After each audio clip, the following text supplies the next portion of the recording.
Isso nesse sentido. Queridos, eu gostaria que nós utilizássemos o nosso tempo aqui nessa noite de uma maneira proveitosa e nós vamos tentar utilizar esse tempo em duas etapas.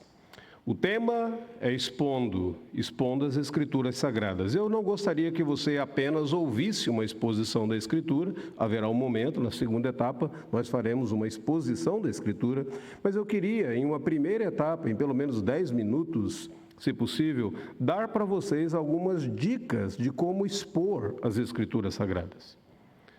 Nós temos a Palavra de Deus diante de nós, líderes que aqui estamos, às vezes somos chamados para preparar um sermão, pregar um sermão, e que esse sermão seja expositivo. Existem várias dicas para você pregar um sermão expositivo, mas hoje eu gostaria de tratar com vocês, pelo menos em 10 minutos do que nós temos, sobre a importância do contexto bíblico para que você entenda a ideia central do texto, a fim de você expor esse texto. E como que nós vamos fazer isso? De duas maneiras. Eu gostaria que você abrisse a sua Bíblia, antes de mais nada, no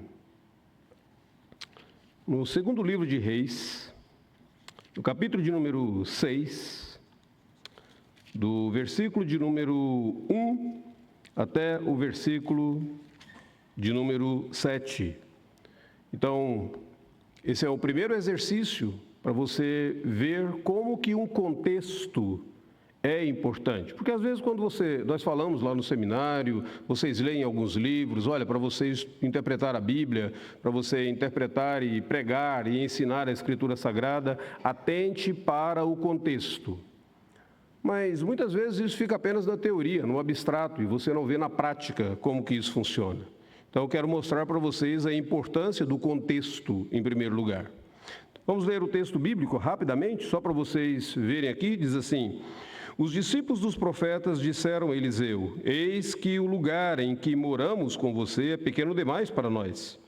Vamos até o Jordão, tomemos de lá, cada um de nós, uma viga e construamos um lugar para morar. Ele respondeu: vão. Mas um deles disse: tenha bondade de ir com esses seus servos. Eliseu disse: eu irei. E foi com eles. Quando chegaram ao Jordão, cortaram madeira. Aconteceu que, enquanto um deles derrubava um tronco, o machado caiu na água e ele gritou: ai, meu senhor, o machado era emprestado. O homem de Deus perguntou: onde caiu? E ele mostrou-lhe o lugar. Então Eliseu cortou um galho, jogou-o na água, naquele lugar, e fez o ferro flutuar. E então disse: pegue-o. E o homem estendeu a mão e o pegou. Você lê um texto desse na Bíblia Sagrada e a primeira coisa que vem à sua mente é: sobre o que esse texto está falando? Será que isso é apenas um milagre para demonstrar o poder de Eliseu? Mas o poder de Eliseu, ou o poder de Deus na vida de Eliseu, já havia sido demonstrado anteriormente, na cura de Naamã, capítulo 5, por exemplo. Por que agora precisaria fazer o machado flutuar? Além do mais, qual que é o objetivo desse milagre aqui? Não houve nenhuma conversão, não houve nenhuma transformação. Qual que é a lição desse texto? Algumas pessoas interpretam os discípulos de profetas aqui como sendo seminaristas, o que eu acho horrível, errado. Chamar seminário de casa de profeta é você cometer um erro bíblico, porque os profetas lá do Antigo Testamento não eram semelhantes aos seminaristas de hoje. Então, não dá para você chamar seminário de casa de profeta. E é o que o pessoal fala: casa de profeta, não é nesse sentido. Mas se esse texto aqui estivesse falando de seminarista, o que seria a lição aqui para nós? Não empreste nada para um seminarista porque ele não tem dinheiro para pagar. Seria mais ou menos isso, né? Se ele perder, você não tem dinheiro para pagar. Ele não vai ter dinheiro. Por quê? Qual que é a lição desse texto? A lição desse texto só vem mediante a observação do contexto. Qual que é o contexto? No capítulo de número 5, você tem a cura de Naamã, que era um general da Síria. no capítulo de número 6, do versículo 8 em diante, você tem a ação de Eliseu na guerra contra os sírios, e como que os sírios tentavam fazer guerra contra o povo de Deus, e Deus dizia para Eliseu onde é que eles haveriam de atacar, e Eliseu falava com o rei, e o rei colocava soldados lá, e os sírios não conseguiam atacar. Frustrava o plano dos sírios. O contexto, então, é como que Deus operava na grande nação, nos negócios da grande nação da Síria. Síria, naquela época, era o país do primeiro mundo. Era o poderio bélico que existia. Era comparado a Estados Unidos, Israel e esses países que têm tanto poder bélico que o restante do mundo fica receoso de atacar. A Síria era assim. E o texto agora está dizendo, no capítulo 5, no capítulo 6, como que Deus é tão poderoso que Ele operava até nos negócios das grandes nações. Mas aí, de uma maneira como um sanduíche, você tem esses 7 versículos aqui, dizendo como que esse Deus poderoso, que cuida dos negócios das grandes nações, se importa com as coisas tão pequenas da vida. Até o machado que cai quando alguém não tem condições de pagar. Interessante. Como é que o contexto lança luz sobre o texto? Como que esse Deus poderoso que governa o universo me ensina a orar dizendo o pão nosso de cada dia? Ele se preocupa até com o pão, coisa básica, coisa simples. Coisa que talvez seja insignificante para você. Esse Deus poderoso se importa com os pequenos detalhes da vida. Opa, agora faz sentido para mim. Agora eu consigo pregar esse texto. Agora eu consigo consolar alguém com esse texto. Agora eu consigo ensinar para esse texto. Mas como que eu cheguei a essa conclusão? O contexto lança luz sobre o texto. Um outro texto bíblico, eu sei que seria apenas 10 minutos, mas um outro texto bíblico, rapidamente. 2 Reis, capítulo 1. 2 Reis, capítulo 1, do versículo de número 1 até o versículo de número 4. Quando o rei Davi já estava bem velho, envolviam-no com roupas, mas ele não se aquecia. Então os seus servos lhe disseram que se procure para o rei nosso senhor uma jovem donzela e que esteja diante do rei e tenha cuidado dele e durma nos seus braços, para que o rei nosso senhor se aqueça. Então procuraram em todo o território de Israel uma jovem formosa e acharam Abisag, sunamita, e a levaram ao rei. A jovem era muito bonita, cuidava do rei e o servia, mas o rei não teve relações com ela. Esse é um outro texto que você diz assim, o que esse texto está fazendo aqui? Como é que eu prego esse texto? Não é? Qual que é o tema que eu posso dar para esse texto? É claro que se você tiver uma mente um tanto quanto impura, você vai dizer assim, está vendo? Esse camarada, esse Davi era um safado, né? Está velho lá e tal e tudo, arruma uma jovenzinha para ele e pronto. Não foi Davi que pediu. Davi nem tomou iniciativa. E a Bíblia ainda diz que Davi nem teve relação com ela. O texto é claro aí. Ou seja, essa menina não está aqui com propósitos sexuais para Davi. Essa moça, ela é colocada porque o corpo de Davi não conseguia se aquecer e, de repente, ela foi colocada para dormir com ele, para ver se corpo humano com corpo humano a aquecia. Tá certo, mas qual que é a lição da história? A lição da história só vai ser entendida por meio do contexto. Para entender o contexto aqui, eu não tenho tempo para ler com vocês, porque eu falei que seria apenas um exercício prático. Então você vai ter que aceitar a minha palavra e depois você vai averiguar em casa. Leia depois o final do capítulo 1 e todo o capítulo 2 e observe quantas vezes aparecem as palavras trono e reino. Quantas vezes? Aliás, quando você estiver lendo a Bíblia, repetição é uma coisa muito importante. Se você puder marcar as repetições do texto bíblico, saiba que muitas vezes o narrador bíblico, o escritor bíblico, ele está chamando a sua atenção por meio das repetições. Quando você quer repetir alguma coisa em um texto que você está digitando, você coloca itálico, sublinhado, negrito ou caixa alta, algo assim. Mas o escritor bíblico não tinha os mesmos recursos que o Word no seu computador tem. Então, o escritor bíblico, se ele queria chamar atenção, ele repetia, e ele repetia, e ele repetia.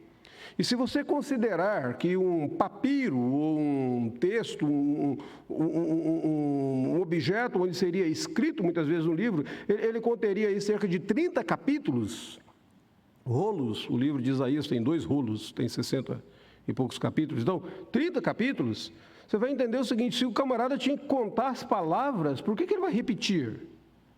Ele só vai repetir porque quer chamar a sua atenção. Então, você vai prestar atenção depois, nesses 2 capítulos, o final do 1 e o capítulo 2, quantas vezes aparece a palavra reino e trono. E aí você vai observar a história bíblica e você vai ver que um dos filhos de Davi, chamado Adonias, queria usurpar o trono. E ele queria ser o rei do reino de Israel, do povo de Deus. E quando Davi ouve aquilo, Davi não queria que um usurpador fosse aquele que haveria de ocupar o trono. E Davi se levanta, ele está fraco aqui, ele está enfraquecido, ele não cuida de si, ele não cuida nem de se aquecer, outras pessoas é que tomam a iniciativa. Mas ele agora, ele se levanta, ele manda chamar Salomão, ele unge Salomão ou ele coroa Salomão como rei, ele dá ordens para Salomão e ele morre. Opa, agora eu tenho uma lição. Davi era um indivíduo que amava tanto o reino de Deus e o trono do Senhor, que quando o trono e o reino de Deus corre o perigo de ser tomado por um usurpador, ele se move, ele age, ele dá ordens, e depois ele morre. Ele não se preocupa com o seu próprio conforto, mas ele se preocupa com o futuro do reino de Deus. Agora eu tenho uma mensagem. Agora eu posso aplicar essa mensagem para a minha igreja. Os crentes hoje se preocupam mais com o conforto pessoal ou com o avanço do reino? Entendeu como que o contexto lança luz sobre o texto? E por meio do contexto você entende qual que é a ideia central do texto, para que você possa pregar e expor o texto bíblico. Tudo bem?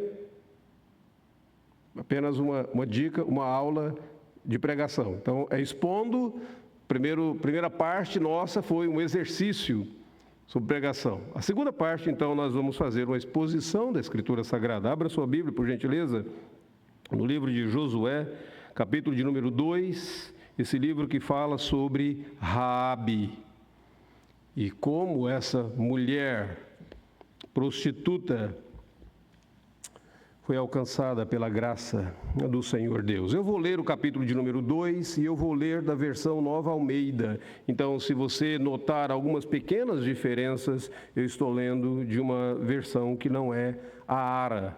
Normalmente as pessoas têm acompanhado a ARA. Diz assim o texto bíblico: da localidade de Sitim, Josué, filho de Num, enviou secretamente 2 espias, dizendo: vão e observem a terra e a cidade de Jericó. Eles foram e entraram na casa de uma mulher prostituta, cujo nome era Raabe, e pousaram ali. Então, a seguinte notícia chegou aos ouvidos do rei de Jericó: eis que esta noite vieram aqui uns homens dos filhos de Israel para espiar a terra. Por isso o rei de Jericó mandou dizer a Raabe: traga para fora esses homens que vieram a você e que estão aí em sua casa, porque vieram espiar toda a terra. Mas a mulher que havia escondido os 2 homens respondeu: é verdade que os homens vieram a mim, mas não sabia de onde eram. Quando o portão da casa da cidade ia ser fechado, sendo já escuro, eles saíram. Não sei para onde foram. Se forem depressa atrás deles, ainda os alcançarão. Ela, porém, os tinha levado para o terraço da casa e os havia escondido entre as canas de linho que havia colocado em ordem no terraço. Aqueles homens foram atrás dos espias pelo caminho que leva aos vales do Jordão, e depois que eles saíram, fechou-se o portão da cidade. Antes que os espias se deitassem, Raabe foi até onde eles estavam, no terraço, e lhes disse: bem sei que o Senhor deu essa terra a vocês e que o pavor que vocês estão causando caiu sobre nós e que todos os moradores da terra estão se derretendo de medo. Porque ouvimos que o Senhor secou as águas do Mar Vermelho diante de vocês quando saíam do Egito. Também ouvimos que vocês fizeram com os 2 reis dos amorreus, Seom e Og, que estavam do outro lado do Jordão, os quais vocês destruíram. Quando ouvimos isso, nosso coração se derreteu. Todos ficamos desanimados por causa da presença de vocês. Porque o Senhor, o Deus de vocês, é Deus em cima nos céus e embaixo na terra. E agora jurem pelo Senhor que assim como usei de misericórdia para com vocês, vocês também usarão de misericórdia para com a casa de meu pai e que darão um sinal certo de que conservarão a vida de meu pai e de minha mãe e dos meus irmãos e das minhas irmãs e tudo que eles têm e que livrarão a nossa vida da morte. Então os homens lhe disseram: a nossa vida responderá pela de vocês, se vocês não denunciarem esta nossa missão.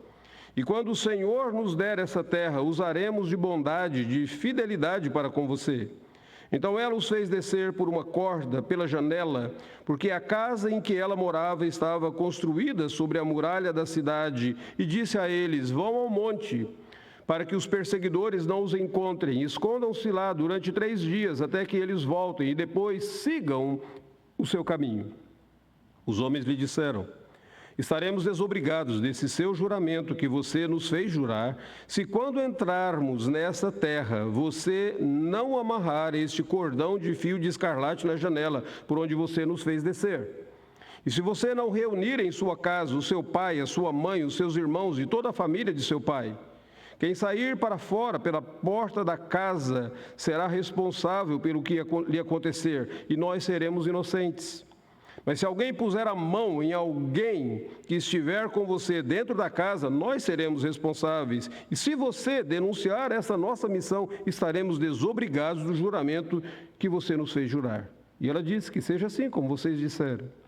Então Raabe os despediu e eles se foram, e ela amarrou o cordão de escarlate na janela. Os espias foram e chegaram no monte e ficaram lá durante 3 dias. Até que os perseguidores voltaram a Jericó, porque os perseguidores os procuraram por todo o caminho, porém não os acharam.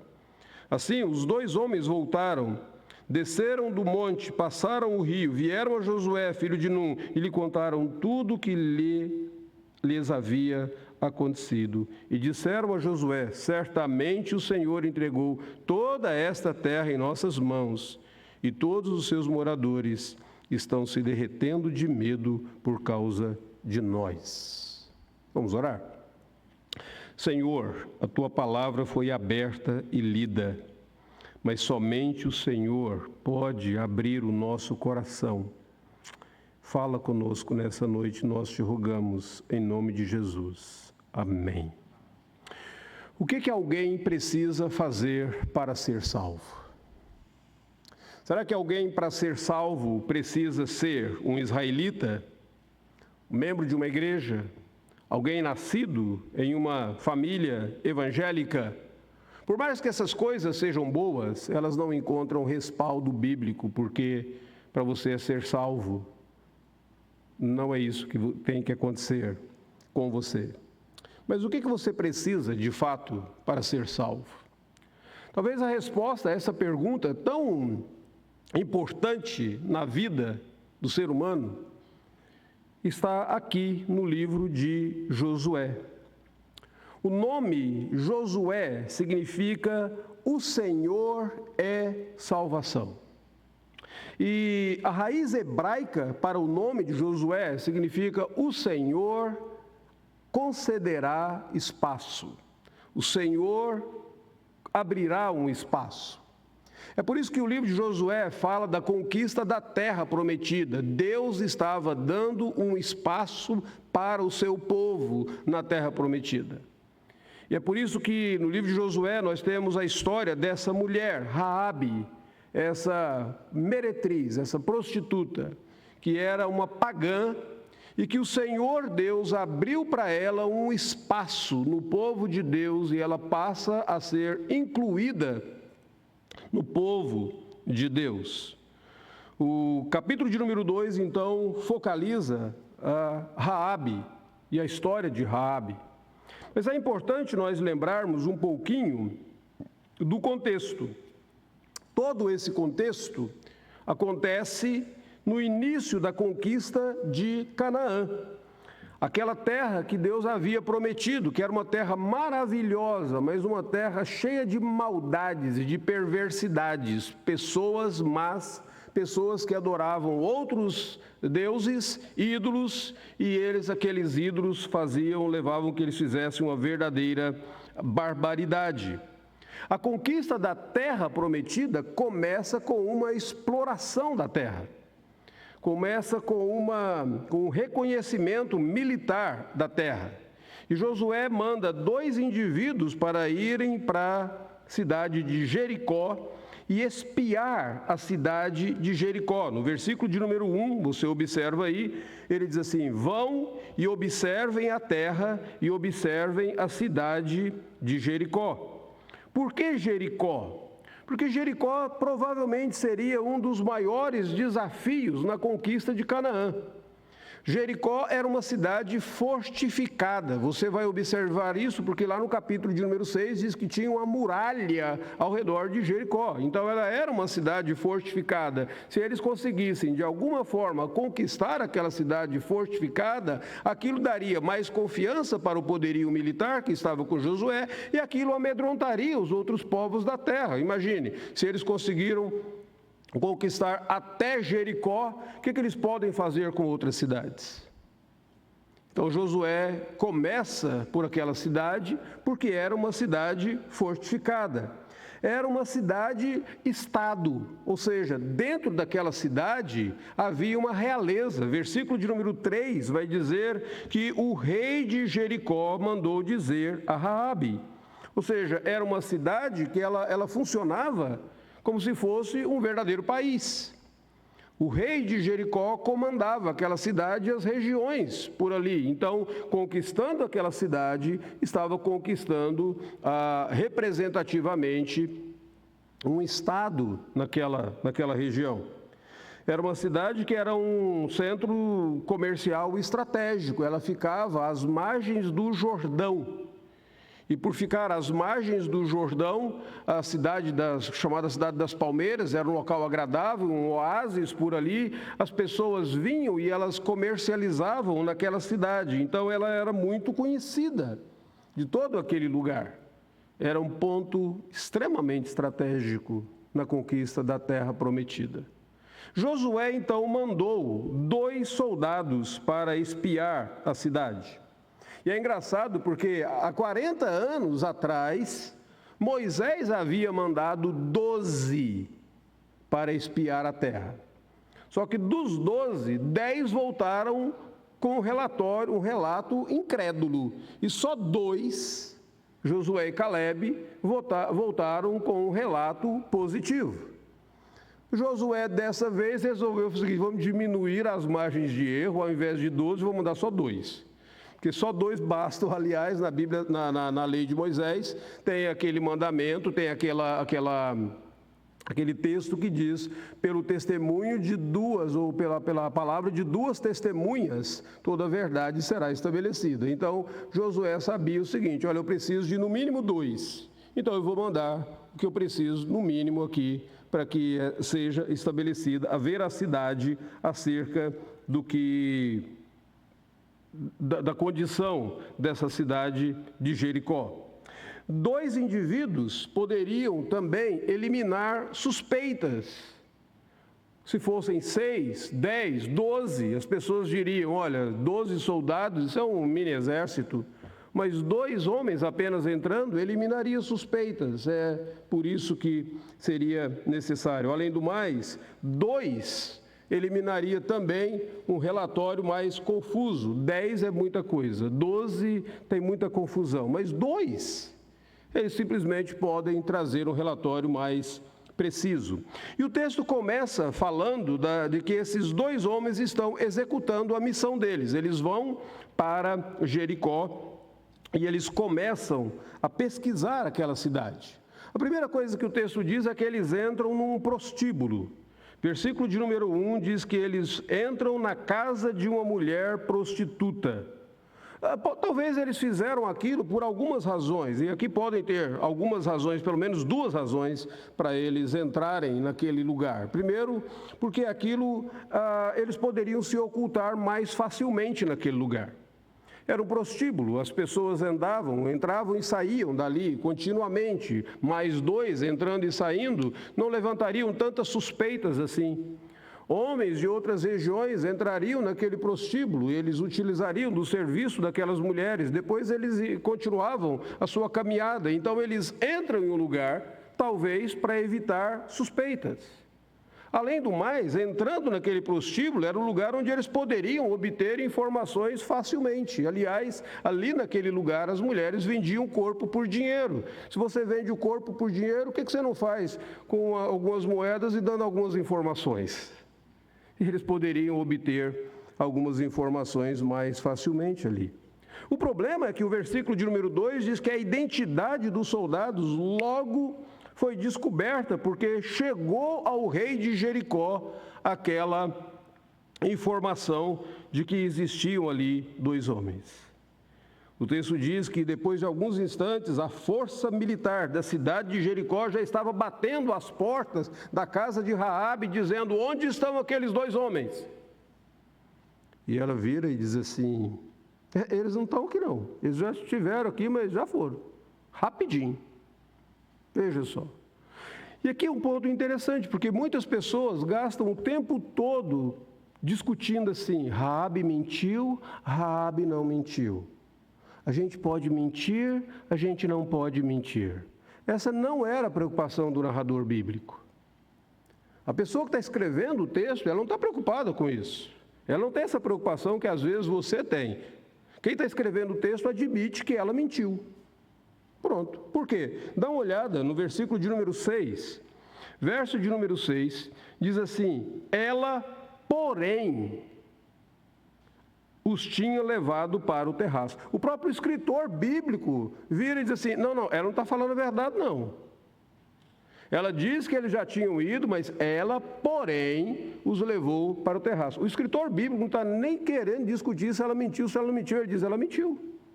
Ela não está falando a verdade. O texto aqui, ele não foi colocado para você olhar para Raabe como um exemplo de veracidade, de ética comercial, de ética situacional. O texto não foi colocado para isso. O texto foi colocado para descrever a conversão de Raabe. É que às vezes nós queremos procurar no texto aquilo que não está lá no texto. Nós queremos colocar no texto as nossas preocupações e não as preocupações do texto bíblico. Isso não é exposição bíblica, isso é imposição bíblica. Muitas vezes, muitos pregadores, muitos professores de escola dominical, eles vão para o texto bíblico e eles manuseiam o texto, tentando impor as preocupações dele para o texto, sem ouvir o que o texto está dizendo. Pois bem, o texto aí diz, o escritor bíblico claramente reconhece que ela não falou a verdade. E a preocupação dele e de todo o restante da Escritura Sagrada não era sobre a veracidade ou não dela. A preocupação do escritor bíblico aqui vai ser sobre a transformação dela. Como é que eu e você podemos estruturar esse texto? Essa é uma outra maneira boa que você tem quando você quer fazer uma exposição da Bíblia Sagrada. Pega o texto bíblico, estrutura, veja como que o texto está estruturado, veja como que o escritor bíblico estruturou esse texto. E observe aqui comigo, em primeiro lugar, nós temos aí a introdução. Na introdução, ele apresenta os personagens envolvidos. Ele fala do comandante Josué e das suas ordens, no versículo de número 1. Ele fala sobre os soldados e espias, no versículo de número 1. Menciona o número, não fala dos nomes deles. No versículo 1, ele ainda fala da meretriz Raabe. Depois, no versículo 2 e 3, ele fala do rei de Jericó. Toda essa seção aqui deixa claro que os espias que foram descobertos, e toda essa sessão está simplesmente apresentando os personagens envolvidos nessa história. Essa é a introdução. E a introdução termina no versículo de número 7, quando diz assim: e o portão da cidade se fechou após eles. Terminou a introdução, a história foi introduzida. No versículo de número 8, a ênfase do escritor volta-se agora para a confissão de Raabe. O que ela fala? O enfoque agora é nas palavras de Raabe. Antes que os espias se deitassem, Raabe foi até onde eles estavam, no terraço, e lhes disse. O que ela vai falar agora? E aqui é uma coisa muito interessante. É bom que você observe que as palavras de Raabe estão no meio da narrativa. Existe uma introdução, vai existir uma conclusão, no meio as palavras de Raabe. Isso é extremamente importante quando você vai expor as Escrituras Sagradas. Porque aquilo que está no centro é o que o escritor bíblico quer que você diga. Aqui está a mensagem central. É aqui que eu quero que você coloque a sua atenção. Exatamente aqui. Então, quais são as palavras de Raabe? Nesse ponto, ela faz um relato do que Deus havia feito. Ela cita um resumo daquilo que Moisés havia dito assim: os príncipes de Edom se perturbaram dos poderosos de Moabe, se apoderaram o temor. Ela diz assim: olha, quando nós ouvimos, nosso coração estremeceu. E ela vai dizer: o Deus de vocês, os moradores da terra estão derretendo de medo. Engraçado, Moisés havia dito que os reis haveriam de ter medo, e agora ela está dizendo: é exatamente isso que está acontecendo. Os moradores da terra estão se derretendo de medo. E aí ela fala alguma coisa sobre Deus. Ela diz: o Deus de vocês é o Deus de toda a terra. O Senhor é o Deus acima dos céus, embaixo na terra. Jurem pelo Senhor que vocês vão preservar a minha vida. E ela vai falando isso até o versículo de número 13. Mas aí quando chega no versículo de número 14, agora você tem a conclusão da história. E essa conclusão é o acordo entre Raabe e os espias. Ela vai dizer: olha, jura que vocês não vão fazer mal para ninguém da minha família, não? Eles vão dizer: se estiver dentro da casa, tudo bem. Aí ela diz: não, está certo, eu entendo. Aí eles dizem: mas se você falar para alguém também, estamos desobrigados. Não, está certo, eu entendo. Mas se esse fio escarlate não estiver na janela, também nós estamos desobrigados. Eu digo: tudo bem, está certo. E eles voltam e eles contam para Josué. Até aqui você teve a introdução da história, você teve a confissão, que é o centro da história, e você tem a resolução, que é o acordo entre Raabe e os espias. Mas aí, eu e você queremos pregar o texto, correto? Nós estamos estudando o texto para comunicar o texto. E a pergunta que nós fazemos é: por que esse texto está aqui na Bíblia? Aliás, você já prestou atenção que se esse texto fosse tirado da Bíblia, não faria falta alguma? Se você pulasse do capítulo 1 para o capítulo 3, não faria falta alguma. Por que o capítulo 2 está aqui? O capítulo 1 fala da preparação para atravessar o Jordão. O capítulo 3 fala da passagem pelo Jordão.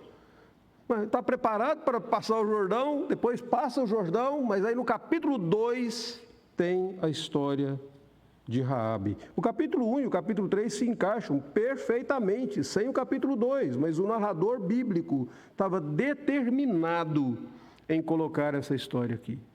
Talvez o narrador bíblico estivesse determinado em colocar essa história aqui para deixar claro para todos os israelitas que a profecia que Moisés fez de que os povos da terra haveriam de ficar com medo, de fato havia se cumprido, porque Raabe diz assim: os povos estão derretendo de medo.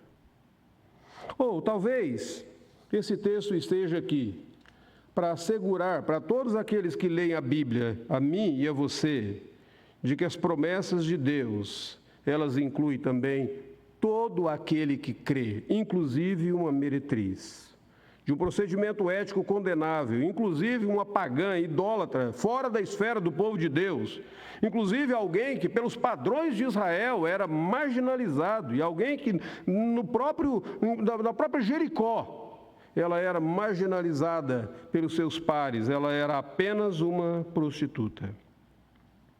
A boa notícia é que quando eu e você lemos a Bíblia Sagrada, nós vemos que Raabe foi salva.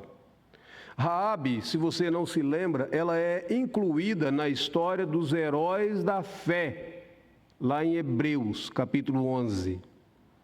Ela recebeu a salvação. Que salvação? Primeiro, a salvação física, ela teve a vida dela poupada.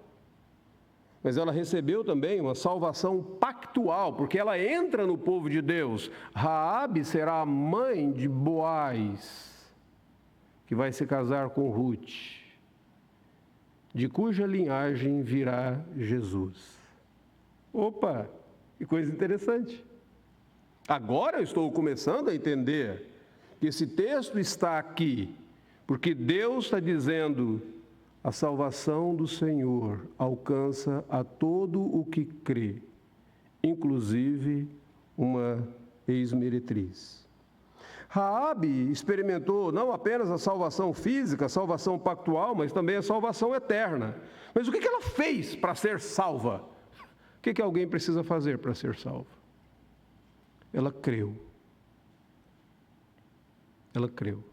Às vezes nós ficamos discutindo a mentira de Raabe, quando o escritor bíblico está falando sobre a fé de Raabe. Como é que era essa fé de Raabe? Eu queria agora analisar com vocês algumas características da fé de Raabe, para entendermos a salvação dela. Primeiro, observe no versículo de número 9, ela diz assim: bem sei que o Senhor deu essa terra a vocês, e que o pavor que vocês estão causando caiu sobre nós, e que todos os moradores da terra estão se derretendo do meio de medo. A Bíblia diz que a fé é a certeza das coisas que se esperam. A Bíblia diz que a fé não é apenas uma opinião, mas é uma convicção. A Bíblia Sagrada diz que a fé não é apenas uma questão de preferência, mas é uma referência, é uma certeza. A Bíblia Sagrada diz que fé não é apenas um sentimento, mas é um assentimento, onde você abraça com o seu coração. Mas a Bíblia diz que tudo isso precisa ser individual, pessoal. Qual que era a natureza da fé de Raabe? Em primeiro lugar, ela foi uma convicção pessoal. Eu bem sei que o Senhor entregou essa terra para vocês. Sabe o que Raabe não diz? Ela não diz assim: olha, de acordo com a fé da minha mãe. Ela também não diz assim: olha, de acordo com a fé dos meus antepassados. Ou de acordo com a fé que vocês, soldados israelitas, têm no Deus de vocês. Não, ela diz: eu sei, eu bem sei que o Senhor deu essa terra para vocês. Queridos, ninguém pode chegar ao céu com uma fé emprestada. Vocês se lembram da história de Davi e Golias, e vocês se lembram de que foi oferecida que Davi utilizasse a armadura de Saul, mas a armadura de Saul não serve em Davi. A fé de uma outra pessoa não serve para salvar você. Quando o apóstolo Paulo estava lá na cidade de Filipos, o carcereiro disse para ele: senhores, que devo fazer para que eu seja salvo? E eles dizem: crê no Senhor Jesus e será salvo tu e a tua casa. Você crê. Diante desse texto aqui da fé de Raabe, vendo que a natureza da fé de Raabe foi, antes de mais nada, pessoal. É importante que você pergunte às pessoas para quem você está pregando: você crê? Você crê que a palavra de Deus é verdadeira? Você crê nas promessas de Deus? Você crê no Senhor Deus como Raabe creu? Ela diz: eu bem sei que o Senhor deu essa terra para vocês. Eu estou convicta, eu estou certa disso. E é por isso que ela agiu como ela agiu. Em segundo lugar, eu quero que você observe qual era o conteúdo da fé de Raabe. O conteúdo da fé de Raabe. Alguém pode dizer, tudo bem que ela creu, mas em que ela creu? Qual era o conteúdo da fé dela? Se você observar as palavras de Raabe, é muito interessante. Ela faz um resumo da história de Êxodo. Ela diz, eu sei que vocês saíram do Egito, eu sei que vocês passaram pelas águas do Mar Vermelho, eu sei que vocês obtiveram vitória sobre os amorreus. Ela está resumindo a história do Êxodo ali. Tudo aquilo é descrito como sendo os feitos do Senhor. Ela diz, o Senhor fez isso, o Senhor tirou vocês do Egito, o Senhor vos fez passar o Mar Vermelho, o Senhor deu vitória sobre os amorreus. O que ela cria então? Versículo de número 9, ela cria que o Senhor deve ser temido, o pavor caiu sobre nós. Ela pensava em Deus não apenas como um conceito religioso, mas como uma pessoa que age, e quando esse Deus age, ele precisa ser temido. A fé começa com o temor do Senhor, somente aquele que teme a Deus busca refúgio em Deus. Somente aquele que teme a Deus, teme a ira de Deus e busca refúgio da ira de Deus no amor do próprio Deus. A fé de Raabe era uma fé de que Deus deve ser temido. Era mais ou menos aquele texto lá de Eclesiastes que diz assim, de tudo que se tem ouvido, a suma é, teme a Deus e guarda os seus mandamentos. O segundo aspecto da fé de Raabe, ela cria que o Senhor é soberano sobre tudo e sobre todos. Olha o versículo de número 11. Diz assim, o texto bíblico, quando ouvimos isso, nosso coração se derreteu por causa da presença de vocês, porque o Senhor, o Deus de vocês, é Deus acima nos céus e embaixo na terra. Em outras palavras, ela está dizendo, eu sei que o Deus de vocês é soberano. Não existe nenhuma área ou esfera, nem no céu e nem na terra, em que Deus não domine. Ela entendeu que Deus dominava não apenas sobre os israelitas, mas sobre os amorreus, sobre os pagãos. Ela diz, Deus entregou isso para vocês. A fé de Raabe é que Deus é soberano. Ela não tentou colocar assim limites para a atuação de Deus. Incrível. Em certo sentido, a fé de Raabe era uma fé mais pura do que de muitos cristãos hoje, que não entendem que o Senhor é soberano sobre tudo e sobre todos. Mas, em terceiro lugar, a fé dela de que o Senhor Deus é Deus de juízo. Do versículo de número 9 até o versículo de número 11, ela está dizendo, por trás das palavras dela, está dizendo, eu sei que o que vai acontecer é um ato do juízo de Deus. Deus vai punir essas nações e Deus vai dar essa terra para vocês. Os cananitas haviam provocado a ira de Deus e ela entendia que agora chegou o tempo do Senhor Deus agir com juízo. Ela estava, em outras palavras, confessando, Deus é o Deus do qual não se zomba. Ela estava dizendo, em outras palavras, pegando ali do apóstolo Paulo lá em Romanos, cada um de nós dará contas de si mesmo diante de Deus. Mas a fé dela também era a fé de que o Senhor concede misericórdia ao penitente. Olha o versículo 12. Agora jurem pelo Senhor. Assim como eu usei de misericórdia com vocês, vocês também usarão de misericórdia para com a casa de meu pai e me darão o sinal certo de que conservarão a vida de meu pai, da minha mãe, dos meus irmãos, das minhas irmãs e tudo que eles têm. Ela apelou para a bondade, a misericórdia dos soldados, os soldados que haviam experimentado a misericórdia de Deus lá no Egito. Praticamente, os soldados dizem para ela fazer a mesma coisa que Deus tinha dito para Israel fazer lá naquela noite da última praga no Egito. Os soldados estão dizendo para ela, se você colocar uma corda escarlate aqui, quando nós chegarmos, nós vamos ver essa corda escarlate, nós não iremos matar ninguém que está. Ela acreditava que Deus era um Deus de misericórdia e por isso ela apelava para a misericórdia daqueles soldados. Se todos ficassem dentro de casa, se eles não saíssem, eles não seriam mortos. Se eles saíssem, certamente eles morreriam. É a mesma coisa que Deus havia dito para os israelitas lá no Egito. E agora os soldados expressam a misericórdia de Deus com ela, da mesma maneira que Deus havia expressado a misericórdia. Raabe acreditava em Deus. Raabe buscou refúgio em Deus. Ela não foi apenas livre da morte, ela foi integrada na família de Deus. Ela se casou com um dos príncipes de Judá, Salmão, provavelmente um príncipe, um dos espias. Ela teve um filho chamado Boaz. O nome dela se encontra na genealogia de Jesus e ela está na lista dos heróis da fé, por causa da fé dela. Mas aí vem uma terceira pergunta.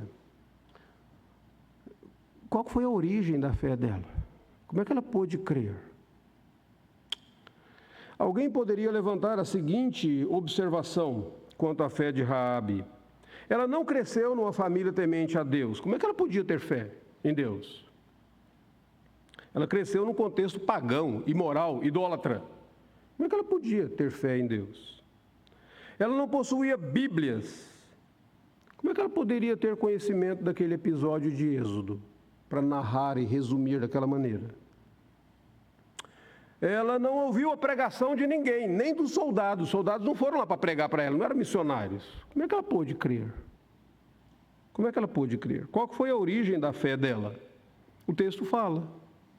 Olha o versículo de número 10. Porque ouvimos que o Senhor secou as águas do mar vermelho.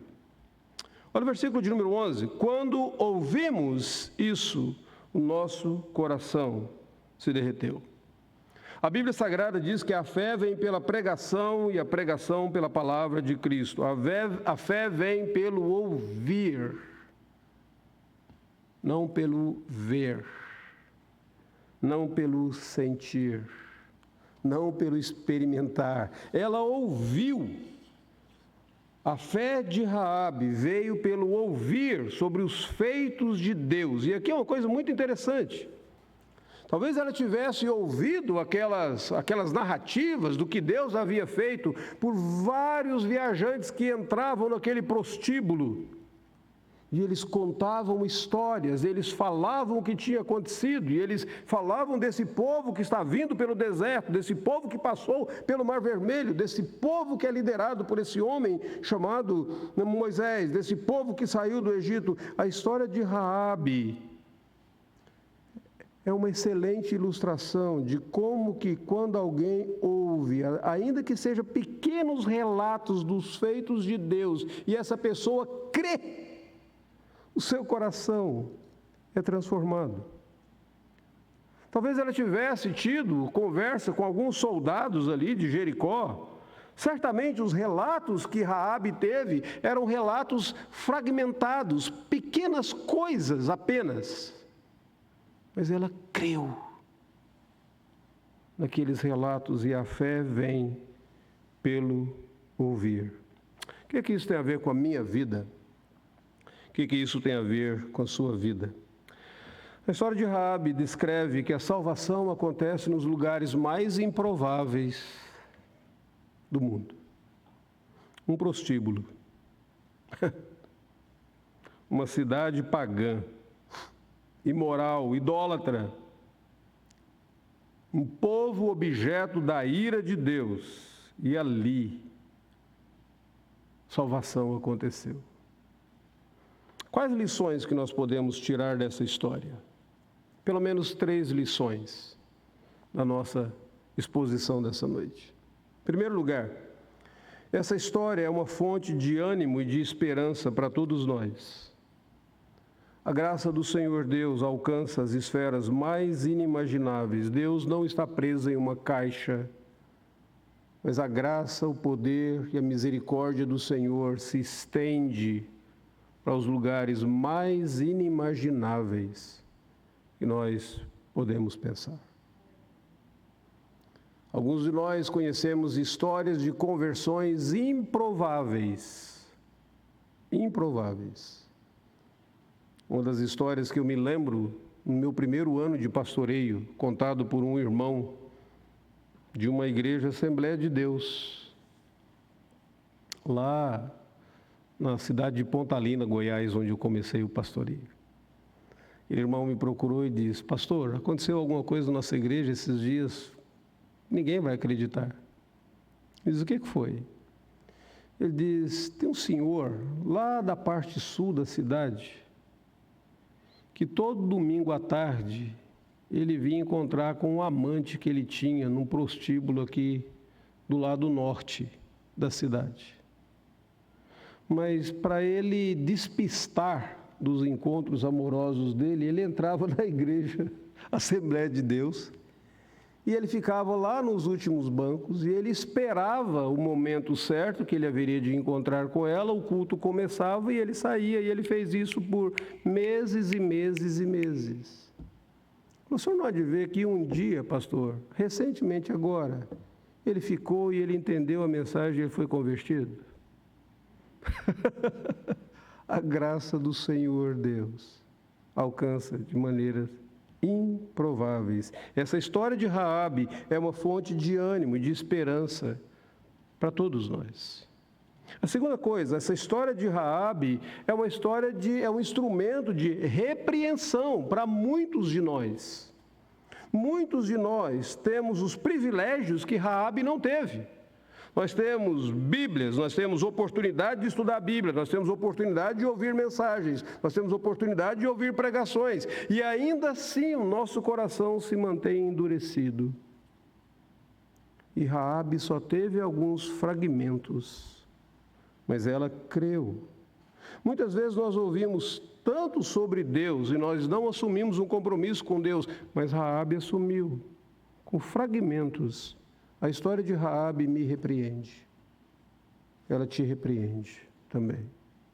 Mas em terceiro e último lugar, a história de Raabe é uma história de consolo para muitos crentes que sofrem com filhos, cônjuges, parentes, que não estão no Evangelho, estão andando longe do Senhor Deus, distante do Senhor, lugares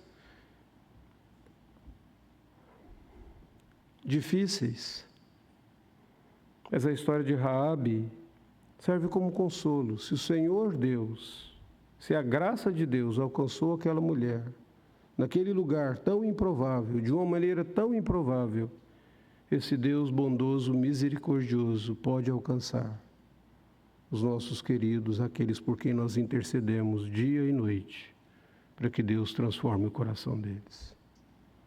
Nas nossas igrejas existem pais, existem mães cujos filhos se distanciaram dos caminhos do Senhor, e isso é motivo de grandes lágrimas, de coração quebrantado, dolorido, machucado. Mas a história de Raabe é a história do Deus gracioso, que alcança pessoas improváveis em lugares improváveis, e transforma o coração delas, e as integra ao povo do pacto, e dá a elas um futuro glorioso.